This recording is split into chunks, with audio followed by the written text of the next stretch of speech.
Welcome everyone. Good morning. It gives me great pleasure to introduce Mr. S.A. Karthik, my very dear friend and an advocate and a lawyer in Bangalore. Before I start talking to him, let me just set the groundwork for what we are trying to do here. We are calling this Law a Personal Journey series.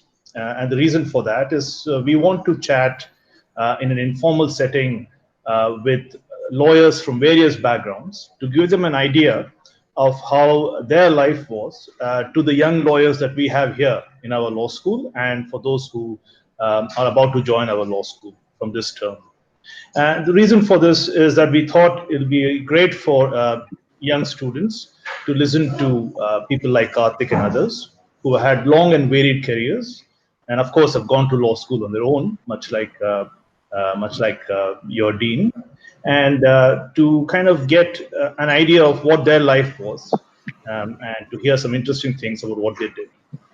So Karthik is a 1997 graduate from the National Law School of India, and he has had a long and varied career, some of which we'll talk about in this conversation with him.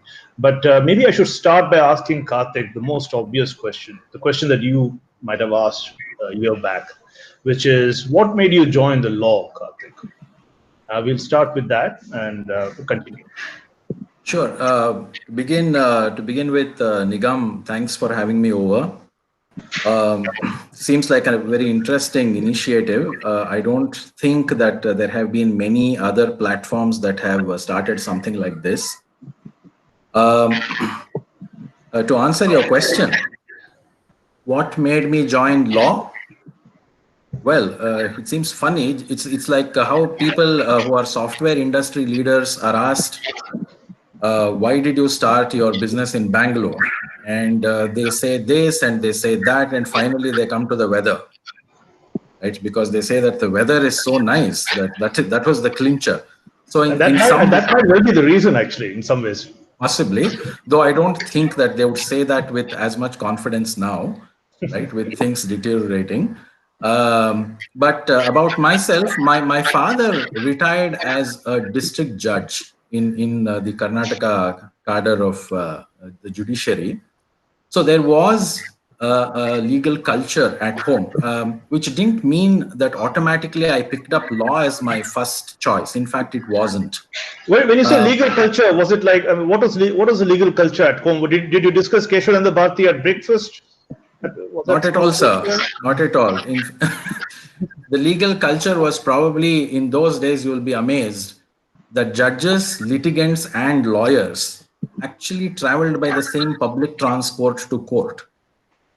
And I remember standing in the line, for the local bus service, waiting for my father to have breakfast. He will walk down to the bus stand, and I hold his place in the line for him.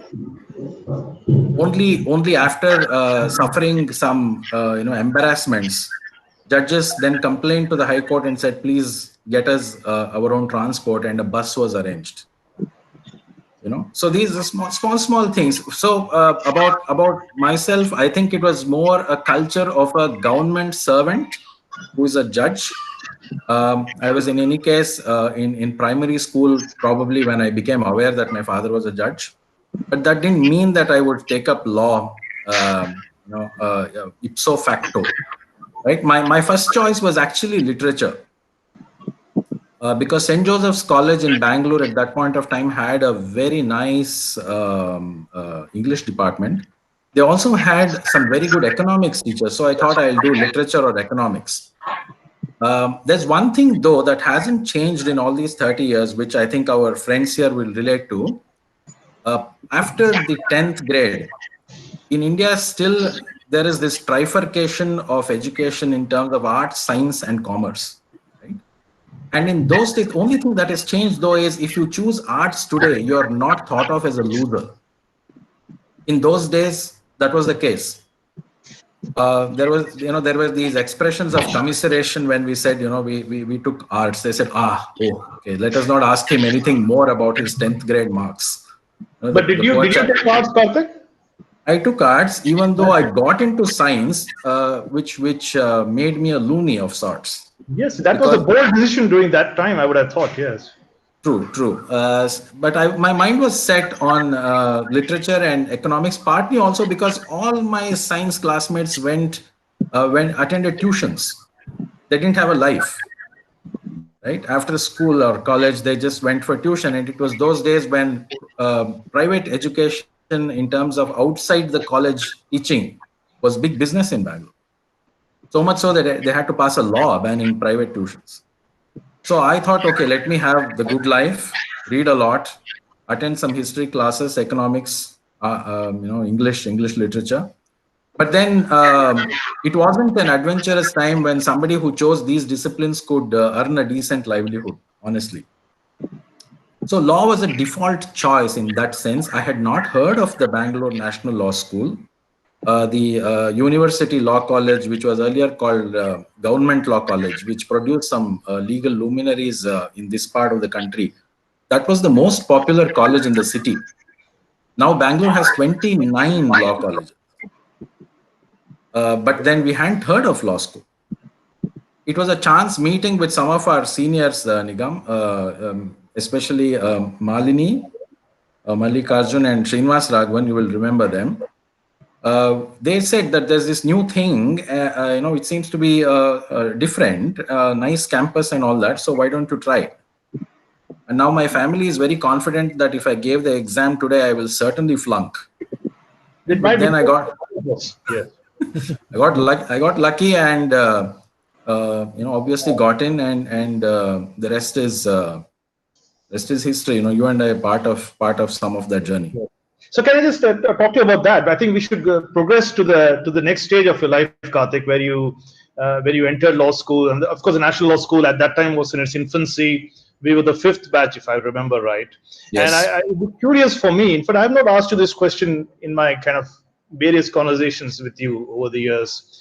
How you felt your initial years were in the law school. The law school was an experiment by Dr. Madhav Menon, so it was something that hadn't been done before. And when you joined law school, much like everybody else, you're completely new to the profession. You had a legal background, but I'm talking in terms of academics in law school. So so give us a bit of a glimpse into your early years at law school. Of course, I have hazy memories of you in the first year of the law school. Mostly I remember you as a calming presence, but I think you should tell us a bit more about your life. Yes. Hopefully, I remain a calming presence even now, though not too calm for my own good. Perhaps that will probably mean a sense of ennui rather than calmness. The initial years of law school, I think, we didn't know that it would become probably one of the leading law institutions in the country.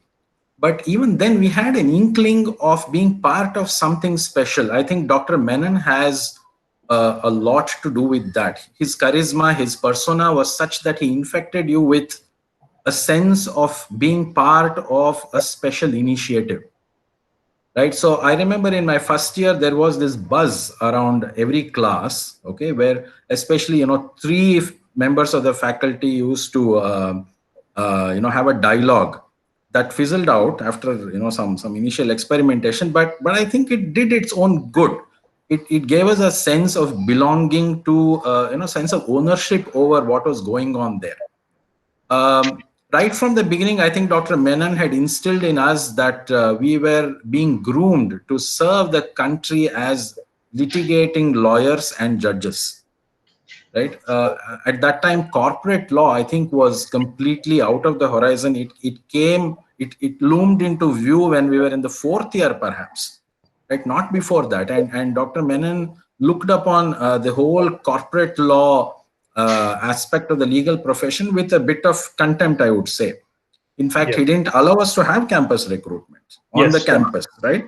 Yes. we had to hire a facility outside the campus. He was so rigid about that, right? Yes. While respecting his views completely, because we know now that the interests of the legal profession here will still need to be served by young, intelligent people like your students taking up litigation and becoming judges, perhaps, right, as they grow in their career. But in my first couple of years, yeah, you're about to say something? No, no, Yeah? no, no. I'm just waiting to hear you say about your, your first kind of first interaction with the law, so to speak. Yeah, sure. See, it was a different time in the sense there were no laptops, there were no search engines, there was no Google, right? You So you went to had the to, what library. you're saying, Karthik, is that you had to actually listen to the lecturer in the class. We tried, certainly. Yes. Right, certainly. And remember, we were day scholars, Nigam, and I used to travel probably about 8 kilometers further away from the school than yourself, right? So I would have been excused for dozing off once a while, depending on the lecture, of course. Uh, so I was saying that you go to this library, which wasn't as big as it is now, but then sufficiently intimidating with all those racks of books, and you just didn't have a clue of what to look for. Where you had to ask around, your seniors and your faculty members, and then find your way through all those things. And I think in retrospect, I think that served us well. Because right now, if I may say so, I interact with a lot of young people, amazingly intelligent, amazingly hardworking. There is no doubt about that. But I think with the information overload we are seeing, there is a dimming of curiosity, which we had to have in order to survive. You didn't know whether you're reading IPC or Code of Criminal Procedure. You didn't know whether you had picked up the right book on jurisprudence or you were wasting your time with something mediocre. Which brings me to the second point. I think when we were growing up in the Bangalore Law School, I really don't know how it is now. Okay. Some of our professors, I think, did us a lifelong service by asking us to read the right things. Whether we make use of them later in life is a very transactional approach. I think what we picked up then was the joy of reading the right thing, Yeah, I because think it that's is really important. because it is written well. Yeah, no, I think that's really important, Karthik. And I'm going to let you say a few things about it, but this is kind of my favorite hobby horse. So let me just jump in and interrupt you rudely. Sorry for that. Not at all. So I think I've really, this is something that I've been telling my students. My students, if I do anything for them, I think this is what I want them to do. I want them to learn to enjoy reading the law. There are various classic textbooks. You're going to mention a few. I'll mention a few now. And just by reading those classic textbooks and cases, you get an idea of the kind of enormous complexity in legal reasoning, which is a joy in itself to behold in some ways. So just if you read Lord Denning's judgments, or if you read the classics of contract law in my subjects that I'm interested in. When you read those subjects, Firmston on contracts, Wade in administrative law, Palkiwala in tax law, and then you read the famous cases. I've told them about Dono versus Stevenson in tort law. You get an idea of why we think that reading the law is a joy. And you were talking about your literary interests. And there's this confluence of good writing and good reasoning and a style of talking about things, which makes the law very interesting. And I want my students here, the young students here, to understand that. And I'm hoping that's before I interrupted you, I'm hoping that's something that you were thinking about or talking about. Absolutely. Now, but with age, I think I've also realized a couple of downsides to that. Honestly, okay, you and I are great friends because we share this common interest in reading. What has happened now is it's not anybody's fault. Honestly, I'm not being judgmental. Let me make that very clear, because each of our young people here will have his or her own journey in this whole career, right? We don't know whether they don't know whether they'll be litigants, litigating lawyers, whether they will be corporate counsel, whether they'll go into academia. We don't know. They also don't know, right? But what I see, which partly dovetails into maybe something you will ask me later. When we came out of law school, the world had a bit of contempt for blokes like us who read a lot. They said, Yeah. "Oh, this fellow is a bookish chap. I mean, he doesn't know anything about practice." At that time, I remember feeling a little hurt, but now I know that what they said is perhaps true in some ways. Yes. Which makes me think about this in a nuanced way. I think the joy of reading the classics is an end in itself, right?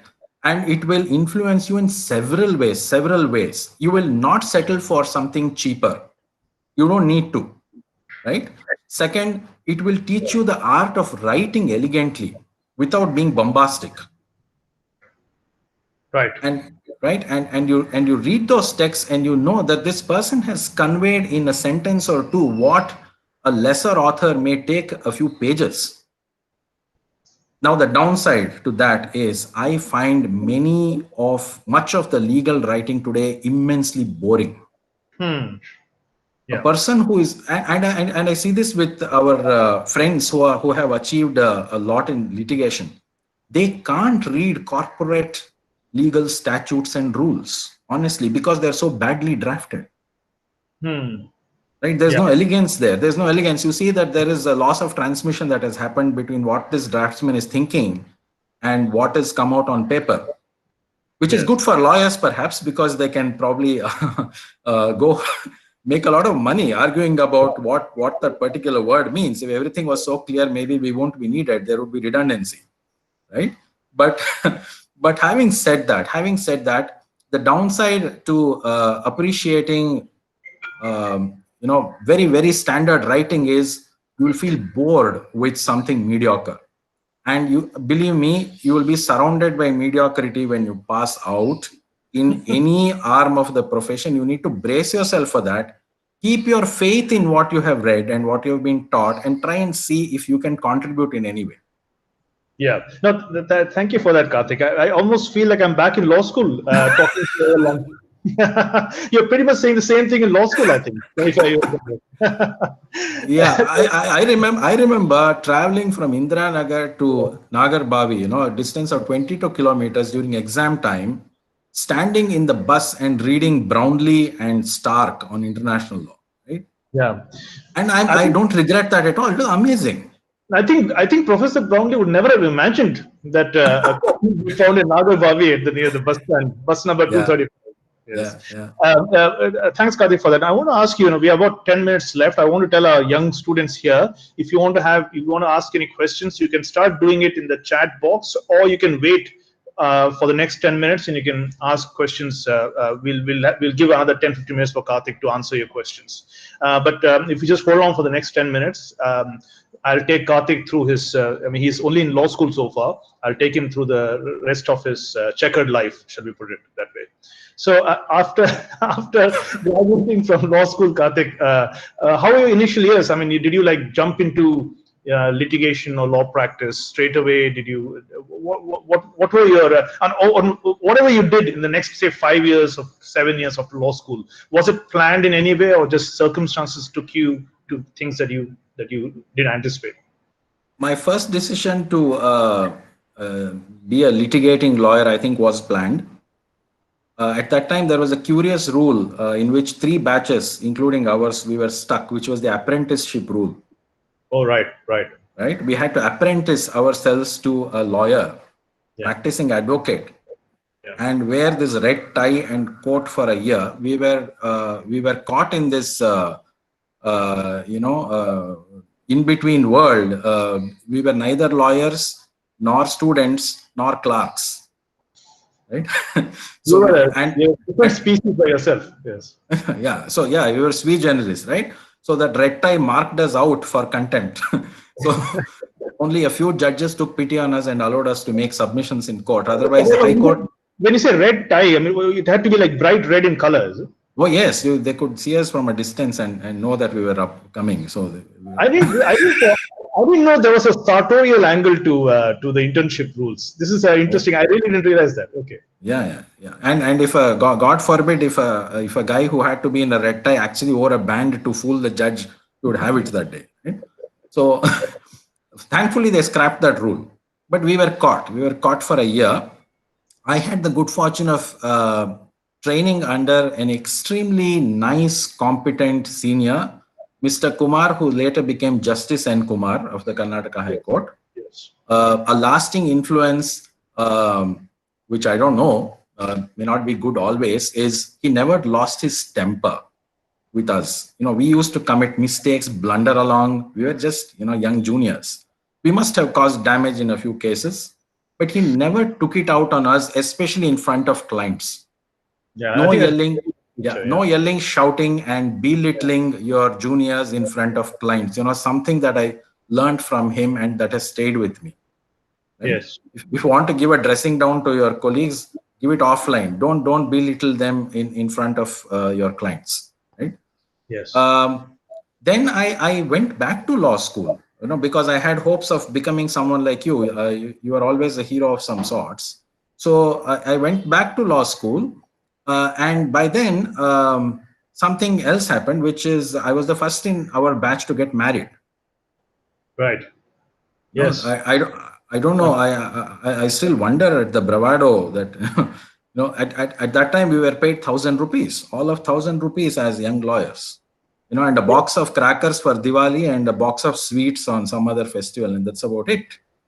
And you worked from 8 o'clock in the morning to 10:30 in the night. I remember riding a two-wheeler through Cubbon Park, singing loudly, and there was no one there, the dead of night. But still, I was happy. I was happy, which is something I want to tell our friends today. Litigation, I think, is where the action is. Even if you want to become a corporate lawyer, even if you want to teach or do anything else with your legal career, I think you need to have a taste of the courts. Yeah, they're already doing the going through the park and singing loudly bit already. So I think the only other half is this litigation. Yeah, they just need to retrofit that. So I think litigation, a stint in litigation, however brief, I think is very essential, to see how the law is in action. And believe me, it's completely different from your desk jobs, which you may do later. So Karthik, you're saying that even though there is no immediate monetary compensation to the extent that people expect nowadays, you're saying that's you have to take that into account, but certainly. Still, see, even today there is a wide gulf between corporate and litigation pay packets. But the good litigation firms know that the young people who join them not because of the money, but because they want to be trained as litigating lawyers. Right. That's the difference. I noticed that we have about 7 minutes, so 8 minutes left. So can I just kind of do a fast forward of your life and take you to where you are now and ask you what kind of work you're doing now, what stage of your career you are, and then close it by also asking about your other interests outside the law. Sure. So law school didn't work out, Nigam. Strangely, curiously, they lost my jurisprudence answer script, and they said, please come write it again. Remember, there was no laptop. They said, please come write it again. We'll give you a decent grade and you pass. But then I was married and I got caught up in family life. I never went back. It wasn't a conscious decision. I just didn't go back all the way to law school. So I didn't complete my LLM, which in some ways I regret now. Not too much, but in some ways. Then I went into this IT company, which was India's best employer at that point of time, which is called Sasken Communication Technologies, which is a listed company now. And that really changed my career. It kind of defined my career path, because for 3 years, I was exposed to the who is who in the telecom software world on the other side. So it was a very small team, right? You were part of a very small team. Yeah, we were just 3 lawyers, right? Right. So there was Nokia, Siemens, Motorola, all the biggies on the other side. So they had more lawyers in the legal department than entire software companies here.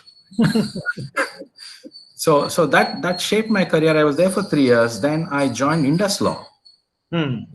Before Indus Law became the big law firm, pan-India law firm that it is today, it was a smaller organization then. I was with them for 6 years. And then scoped out on my own, and which is where I have been since then. I'm a perpetually starting up law firm. Okay, it's called Quasar. Yeah, I know. You have an entrepreneurial spirit that now it's fashionable, but you had it even before it was fashionable. Yeah, the entrepreneurial spirit, I think, dovetails into your last question. We'll come to that. That's right. Yeah. Right. So I've been on my own since 2010. I work a lot with startups. Okay, and that's something else I want to share with our young friends today. Every week I go to IIM Bangalore. Okay, I sit there as part of a panel to mentor startups in law and legal compliance. So a company secretary, a chartered accountant, and I sit there as a trinity every week. And young people are doing amazing work. I think they are, they're God. Some of them, they have they are going down paths which are risky, considered risky, but still they have the gumption to do it. And all the best to them. And that has really kept my idealism alive in many ways. It makes me optimistic, even though you in the popular media there is so much gloom and doom. Every Wednesday I know that there is this young set of people who are trying to make a difference in ways that really matter. And speaking of ways in which really matter, I think we should segue very nicely to your other big part of your life, Karthik. Considering the time we have, Karthik is I know he won't like me saying it, but he's an acclaimed Carnatic music exponent. And he even if it is possible, even more importantly, he actually is a wonderful teacher of music, of Carnatic music. I'm wondering, in fact, now that we had this conversation, whether that midnight scooter run through Cubbon Park was Carnatic music loudly, or was it the latest Rajkumar song? We'll have to ask you that bit later. But almost every weekend, Karthik has a bevy of students following him around obediently and learning the tricks of the trade from him. So, how do you manage this? I mean, you were always into classical music, Karthik. Is that right? And then I was. Yeah. So I was about this? started at a very young age, like most kids who have music in the family. So my mother is a musician, so father is a lawyer. So I suppose the two merge somewhere, right? They merged with you basically. Yeah. So now in my mid 40s, I'm having a good problem to have, which is that probably they say that 40s, early 50s is the peak in any career that you propose to have, right? Though some of those notions are going away now. There's no retirement, for example. So yes, it has been a very passionate kind of activity. I love singing. I wish I could perform much more, but being a lawyer, the voice is strained very often because of all the talking you do through the day. It's not the most ideal merger of interests. Yes. So I do the next best thing, which is teach, which is what Nigam mentioned. So my wife and I run a reasonably successful music school, where we live, and we have about 75 students now. So that in itself is an activity which takes up quite a bit of my time. Training them for competitions, exams, or just learning, right? And making sure that what is a reasonably ancient art form is relatable to the younger generation, which is also something that we need to think about. So finding newer ways of doing the old things to Are you make them doing relevant. it in the COVID post-COVID days? You're doing it online. Is that so? Completely. And I will leave this particular point with a bit of a nugget, right? Which is, I don't know, Nigam, whether you know there are striking parallels between litigation and music. Between Think about litigation it. and music. Litigation and music, and there are generally I'm saying, and there are very close connections between Carnatic music and the legal community in India. Partly because of caste reasons. Because the old Brahmin Tambram community was the one that pursued both. The educated, English educated elite was also the Carnatic music aficionado, right? So, it coincided there. But even otherwise, litigation and music, I think, are very similar. Which is, you need a lot of preparation. For half an hour of singing, you need to prepare for 3 hours. right? Same with litigation. You have an argument tomorrow, you need to prepare the previous night, probably burn the midnight oil. And on the day of the performance, you're given a few minutes in litigation these days. Even in music, it's disproportionately less. In that time, you need to make a mark. Otherwise, your audience loses you. In one case, it's the judge. In the other case, it's the listener. They lose you. If you don't say what you have to say in an aesthetic and forceful fashion, they feel that you're generally beating about the bush. That's it. The game is over. So there are so many parallels in that sense. No, that's actually wonderful to hear. It's also an art. Litigation is an art form like music is. So you could and can if I add, there are hierarchies in litigation. There are hierarchies in music as well. Certainly, and in fact, the word for the Carnatic music concert is the kacheri, which is not even a South Indian word. It is a North Indian word for office. Right. So where did that come from? So there are so many anecdotal things that we can talk about maybe another day when we have the time. Yeah, no, this is wonderful, Karthik. And in fact, now I think I should throw the field open for any questions or any comments from our students or from some faculty. I see that some faculty have joined us as well. So please do. I mean, you won't get this opportunity again. I want to tell my students, because if you don't ask some interesting questions here, I'll just put you back to another webinar on force majeure clauses. So I think beware. You must make use of this opportunity and ask him some questions. Go ahead, please. If you want to ask a question, either faculty or the students, right? If you want to ask a question, you can just unmute yourself and ask a question, or you can write it in the chat box, and we can follow it up, right? Sir, I have a question. Yes, please. Good morning, sir. Sir, as you told about you are very allotted in you are very interested in reading during your law school time, and afterwards you find some of the legal writing very boring. So how would you have overcome that reading, even though it was boring, so how you have made it interesting so that you can complete that, you can read that for a long time even though it was boring? He's probably alluding to some of the articles I've written, Karthik. But go ahead. No, I think there is a larger trend here, Deepak, which is that in a few years from now, I think we'll become the largest English-speaking country in the world, right? Everybody and their grandmothers, grandfathers will be speaking English. But there is a serious gap between spoken English and written English that we are seeing, especially in our field. This is a common complaint across industries. But it is acute in areas like law, where writing plays an important role. Okay, so while the judicial and legal system is becoming more and more democratic, in the sense people from hitherto areas and social sectors who didn't have the opportunity, they are now getting to participate in this field meaningfully. But there is an English problem to be addressed. Between metros, non-metros, etc., the top colleges, the other colleges, there's so many factors. It's not a very easy thing.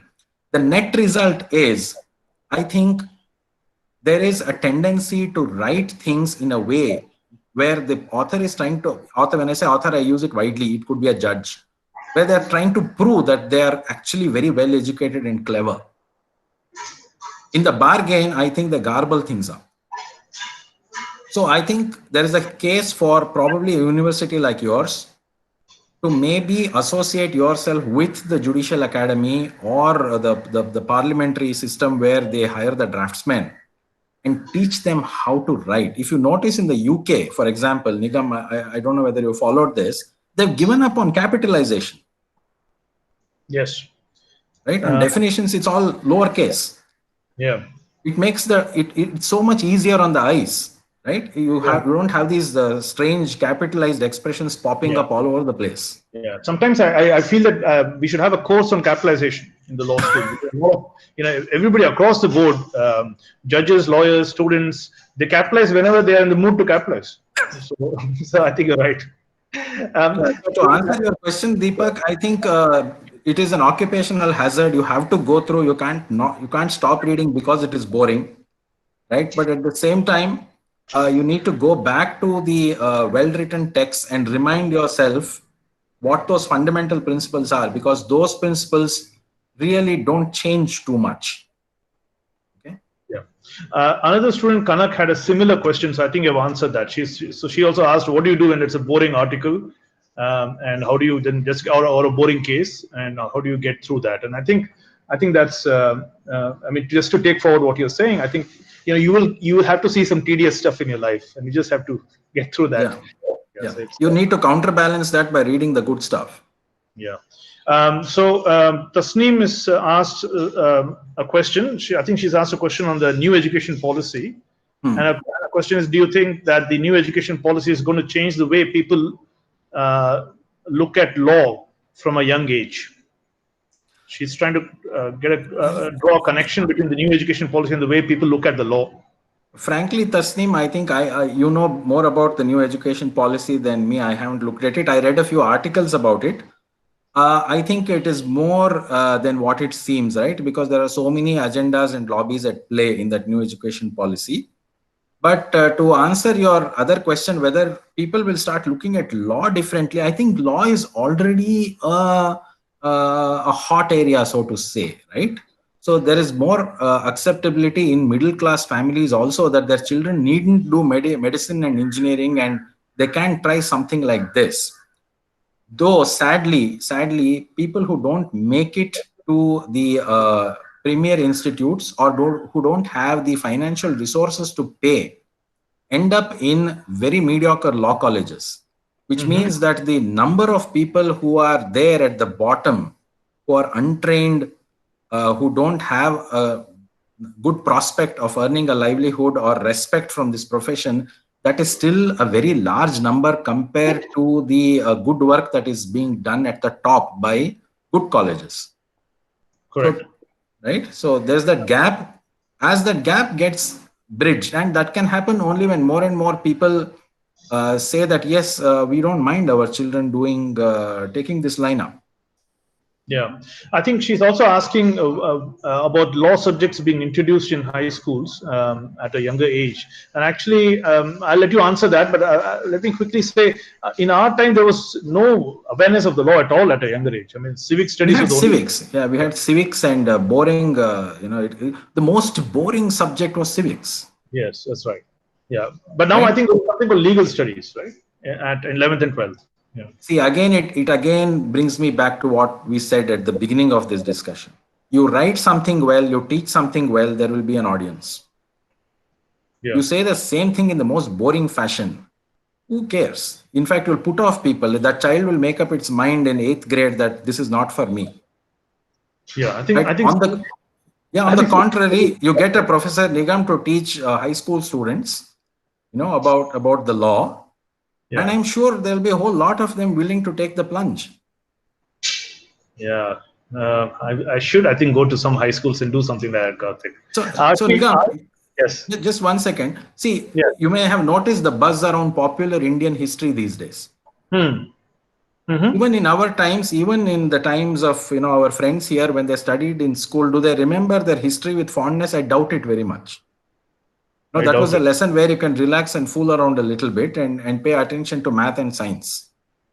But look at the buzz around popular history because of these authors who are making a difference in the way the history is told, discussed, written about. Same thing should happen here with law. Some of our friends are doing that. I think there are some popular books on the Constitution. In fact, I think Vikram Seth's mother has written some Constitution for children and stuff like that. The more of it should happen, perhaps. Yeah, and we are trying to do something around the Constitution every year at the law school. Something like constitutional law debate and essays around the law school. So we are trying to do that, and we're trying to encourage high schoolers to kind of get into that. So very interesting. Okay. Somebody has asked a question. Ashi has asked an interesting question. She's asking you, can you tell me some skills that young lawyers require? And I think that's a good occasion to ask you, when you went into legal practice, did you feel that there's some skills that were lacking that you should have had, or if you had those skills, you would have done something better in your legal practice? Yeah, I think both questions are very interesting because there is a cultural dimension there, right? It depends on the culture you're coming from and the culture you're getting into in law school. About myself, middle class upbringing, very good English education, a convent kind of education where a lot of emphasis is placed on learning the English language correctly, right? You come to law school and you meet these, people from virtually, Nigam, I think 22 states, or at least 18 states when we were, that time. Yes. And it's a cultural, hodgepodge. And you suddenly feel that, you are strutting about like a king in your 10th grade and 12th grade, and you see these other people and they are amazingly better than you, right? Yeah, yeah. So you need to find your feet there and ask yourself, okay, where am I weak?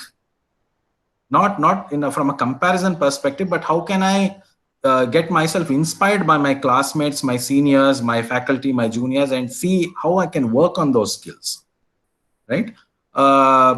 I would rank one particular trait the highest among everything else, which is strangely a little missing today, which is curiosity. I don't think that young people, given their intelligence, which is superior to us, no doubt, are as curious, because I think information is readily available. I have come across interns. When I'm asking the question, they're already giving me the answer even before I've completed, because Google is right there, right? You're already, a predictive text is there. So you just ask the Karthik, I would say, Google is one answer, but I have another take on it, which is that a lot of things that young people are reading them are actually self-curated. You see, there's any source of information that they have comes from search terms that they have put, or the Twitter followers that they are following, or the Facebook friends that they have, or the Instagram friends they have. So it's almost like they created a universe. You're absolutely right. You're absolutely right, Nigam. Because, and remember, search engine optimization, the SEO techniques, yes, make it certain that you will see more of the same stuff you asked for in the beginning. Yeah. It will not present contrary opinions. Yeah. It will not present contrary books. Yeah. So that's why I tell my kid, and I'm telling all these people, that you have to actually open a newspaper, say preferably the Hindu on a Sunday, and many read. Newspapers, Nigam, many newspapers. No. Yeah, I'll be complete. You're going to get me into trouble. I'm finding it difficult to get them to open a newspaper. So no, because newspapers are ideologically polarized. True. Right. If I read the Hindu, I'll get one kind of news. If I read EPW, I'll get one kind of news. If I get some other right-wing newspaper, I'll get another kind of news. Yeah. So the truth, probably you need to assess who is writing this, what are they saying, what is their personal agenda. But my larger point was that when they read a newspaper, it's not self-curated. It's something that's coming to them from various sources, and they have to make sense of it. And I think without that, you're absolutely right. Their sense of curiosity will not improve. That aspect of one's personality will be subdued in a situation where they are choosing what to read. Absolutely. See, and the fundamental, one of the great things which some of our professors did for us is ask fundamental questions. Don't forget to ask fundamental questions in any field not just the law, wherever you do. Some of our friends have taken up wedding photography as a profession. Okay. Yes. Yeah. Fundamental questions in every field that you are associated with. For example, let me give you a small example. I still haven't found a well-written, clear article on why do we need to sign something? What is the whole role of signature, which plays such a great role in society? Right? There is no answer. People are reading random definitions about digital signature, electronic signature, then all kinds of stuff. But I hope one of these people who are attending today's lecture take up some basic topic. And remember, guys, there's a huge need for communicating concepts in a clear, intelligible, simple fashion today across the world, across sectors. You explain in clear terms what you mean when you are talking about something. you are halfway in your journey to becoming whoever you want to be. Karthik, thanks very much. Last question from a student who wants to bring both of us down to ground level and reality. He's asking, how are moot courts helpful after law school? Do you have any thoughts on that? Are moot courts helpful at all? Is a question, I think. Yeah. Well, certainly. I think one, it helps you think on your feet. Okay, it gives you that confidence which you would probably need to get otherwise by attending public speaking lessons, right? Or get a few hard knocks in court and learn the hard way, right? Otherwise, you may never learn. Right? Yeah. You may be a diffident public speaker. In fact, I must confess, my public speaking ability was extremely, I would say, paltry. You know, there's nothing to talk about it until I started giving lectures in IIM-B.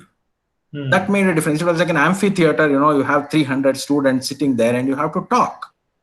And that forced me to talk. Otherwise, I was always the shy guy backbench, but writing well, speaking very less. So moot courts, certainly, I think they make a huge difference in multiple ways. Confidence to speak, thinking on your feet, research, and applying that research to facts and answering the judge who is sitting there. You know, those questions that are being thrown at you constantly. So please go for it. Thank you very much, Karthik. I think we have come to the end of the session.